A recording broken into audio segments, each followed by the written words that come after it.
Okay, so we all see it, right? The AI revolution is just everywhere. It feels completely unstoppable.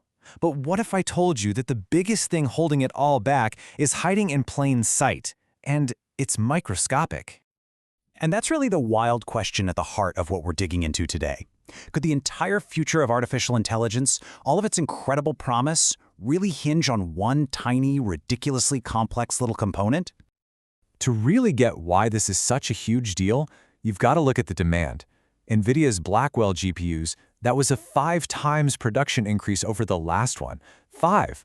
That's a massive leap for just one generation. And get this, that was just the appetizer. The next thing, this Rubin platform coming in 2026, is going to demand even more. I mean, the hunger for AI power is it's off the charts. And this is where it gets really crazy. Look at this. The regular Rubin GPU is already a big jump, but the Rubin Ultra coming after? Wow. It's not just a little more memory. They're literally doubling the number of memory stacks from 8 to 16.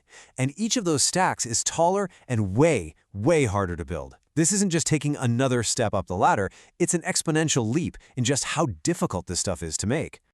So that's the key right there. Because of that leap in difficulty, you can't just pour more concrete and build more factories to solve this. The real problem, the real bottleneck, is tiny. Okay, so the whole thing comes down to this one term you're going to hear a lot about: back-end yield. This has nothing to do with making the big silicon wafer itself. Nope. This is all about what happens after. The super delicate process of slicing it up, stacking those tiny pieces perfectly, and praying the final thing actually works. This is the new battlefield for chip makers. And, making this special AI memory, it's called HBM, or high bandwidth memory, it's shockingly inefficient. First off, the chips themselves are physically bigger, so right away you get fewer of them on each wafer. Then they take 2 to 3 times more steps to actually produce. And finally, the killer part, you have to stack them.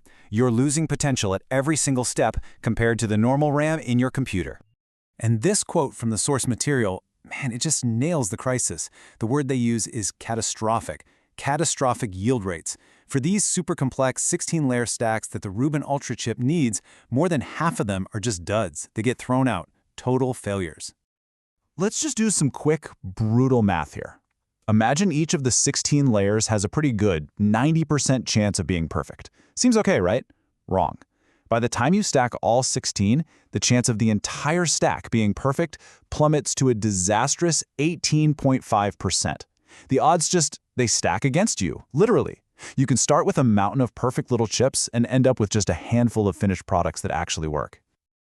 Okay, so now let's zoom out. Let's see how this one tiny component, with its awful manufacturing success rate, kicks off a resource war across the entire tech industry. This whole situation creates something that people in the industry are now calling the HBM squeeze. And believe me, it affects a lot more than just the big AI companies. This is what really puts it in perspective.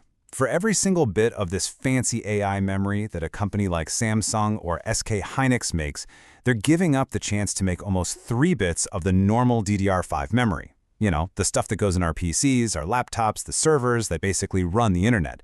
They literally have to choose. And that forces them into this impossible choice, what the analysis calls a trilemma. Look, they need to dedicate about 30% of their factory space to HBM just for AI. But they still need 45% for all the PCs and servers out there running on DDR5. Oh, and the next generation of regular memory, DDR6, is knocking on the door, also needing space. There just isn't enough factory capacity to do it all. So, they're completely stuck. What do?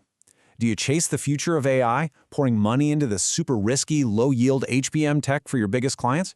Or do you chase the easy money right now by selling all the standard DDR5 you can make into a shortage that you're basically creating? It's a battle between long-term strategy and short-term profits. All right, so this is a big fight between giant companies. But how does it actually affect us? Let's trace that ripple effect right down to your wallet. It's actually a pretty simple and kind of painful chain reaction. In order to feed this insatiable demand for AI memory, the manufacturers, they have to sacrifice something. And that something is the memory made for you and me. And you know what happens when supply goes down and demand stays the same? And the forecast here is, it's not subtle. It's crystal clear. Prices for that special AI memory, HBM, extremely unstable and rising sharply. No surprise there. But prices for DDR5, the stuff in your PC, also unstable and steadily rising because of that HBM squeeze. And the next-gen DDR6, it's going to launch at a super high premium price. Basically, there's nowhere to hide. Everything's going up. This chart pretty much says it all, doesn't it? We are heading straight into a time of really unstable prices and rising costs, and not just for the fancy AI chips, but for the most basic building blocks of our digital lives. So what's the big picture here? After all this, what does it actually mean for the future of tech? Okay, so here's the bottom line. The whole game has changed. The real limit on AI's growth isn't about getting enough raw silicon anymore. It's about whether we can physically stack these tiny chips with near-perfect precision. This HBM squeeze means there's less standard memory for the rest of us, and that whole conflict guarantees that prices are going up and supply is going to be shaky for a long time. The short version, the party's over. The era of cheap, super abundant memory is done. And that leaves us with one last kind of mind-bending thought. If the future of AI really depends on perfectly stacking microscopic bits of silicon, who wins? Is it the company with the smartest algorithm? Or in a world where computing power is this scarce and this hard to make, maybe the next tech revolution will be won by the company that just has the steadiest robotic arm.